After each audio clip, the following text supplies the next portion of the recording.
Welcome back to the C-Suite. I'm Danielle Deshaw. In our last segment on the show, really about finding work that works for you, we're talking with Dr. Melanie Scholz, and she has a PhD in biomechanics, and she's going to be talking to us how to kind of take this idea that you have, this wonderful idea to do something, and how you take this idea and create it into a concept, and then actually bring it to market. So, welcome, Dr. Melanie, to the show.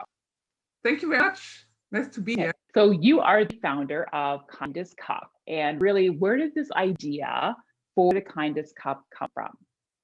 So the kindestCup is a breastfeeding tool that I invented, and because of my own need when I was breastfeeding with my first child, and as I was breastfeeding and trying to manage my lactating breasts.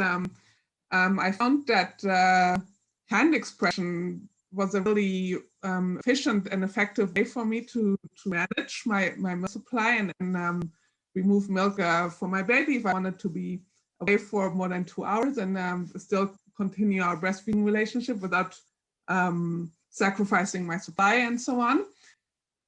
But I desperately needed something to hand express into that was practical and discreet, so that I could do it anywhere and any time that I needed to. And I had this vision in my mind of this shape, a cup that is shaped exactly like this, basically a wonky shaped cup, because then so that I could express into it, I can sort of demonstrate without too much, but basically sit upright and express into it without the milk making a big mess of my clothes or the furniture around me. And so that's how the vision came. So it was a very practical starting point. So this idea really came from something that you were experiencing. You had a problem, you saw a challenge, and then you had a solution that kind of came to you. That's right. I guess I have a fairly keen eye for ergonomics in that sense. Thinking about, from my biomechanics background, I guess thinking about how to make best use of our body and without awkward postures and things like that. So that and then also you want to be able to use the right and left-handed because we have two breasts and things like that. Sort of came to mind, and so we're all included in that first design concept. And so I thought, well, I only just need to have one of those wonky cups for myself. And I was because I was on mat leave, I had some time during the day and I took some glass blowing lessons with a local glass blowing studio, Longway Glass. And with the teacher, we worked through the concept, and it wasn't trivial to make an asymmetrical piece out of glass, because glass, when it's spun around the pipe, always wants to be symmetrical. But we figured it out, and then I showed it around to my other mom friends, and turns out that they wanted one too.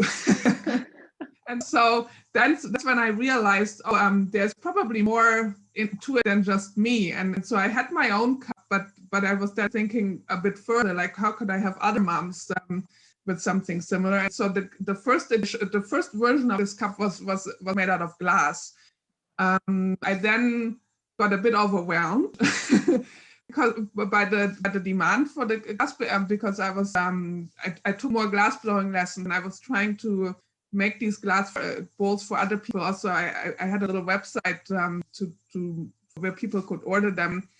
By the time I was pregnant with my second child, I was 8 months pregnant. I was sweating away in the hot shop making these glass bowls for other people, and I thought there must be a more efficient way to do this. So when I was for mat leave on the second time, I used a lot of the time that I had then to develop the silicone, the food grade silicone product that it is now. And it was amazing how accessible everything was to me. While I was sitting on the couch breastfeeding my baby, I had my computer next to me. I took an online course on how to do 3D CAD design so that I could have a computer model that captured the shape that I was looking for. I ordered 3D prints from a local 3D print shop so that I could actually see the shape and make sure that it's the right size, the right dimensions and everything. And then I connected with some manufacturing partners that could help me the production tooling. So first the prototype mold, and then later the mass production tooling that I'm using now, and set that all up. And I did that all from the comfort of my own home, basically. And this was pre-COVID. I like how you share basically this idea that you had, it was from years ago, and it's taken years to kind of get you through, like from this idea to the concept to the changes to what it is now. How did you stay motivated and kind of really focus on continuing on to create this product to what it is today? So I found whenever sort of the self-doubt strikes, or I sort of resort to taking that doubt as a hypothesis that I can test, and that sort of comes naturally to me, I guess, from my research background too.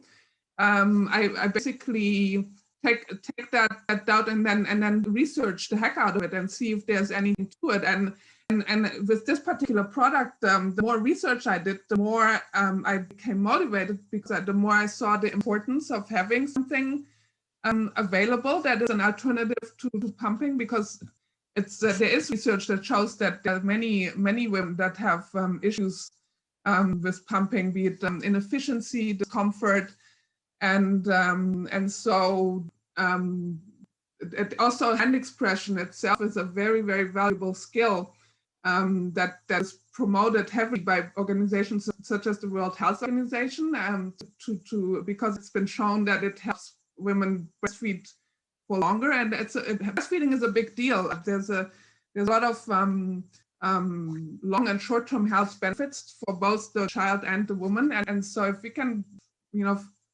get better at breastfeeding, I think it's going to be a big gain for all of us. And so the more research I did and the more I learned about these backgrounds, the more motivated. So that sort of eradicated any doubt that I had whether I was doing the right thing and whether it was worthwhile to continue with this product. Well, thank you so much for really having this idea and then staying motivated and staying passionate about bringing this product to market, because now you are available globally. You're helping women around the globe with this challenge that they have as well. So thank you for sharing more about this today. Thank you so much. Okay, you're welcome. And to our viewers, thank you for choosing to spend time with us. We will see you next time on The C-Suite.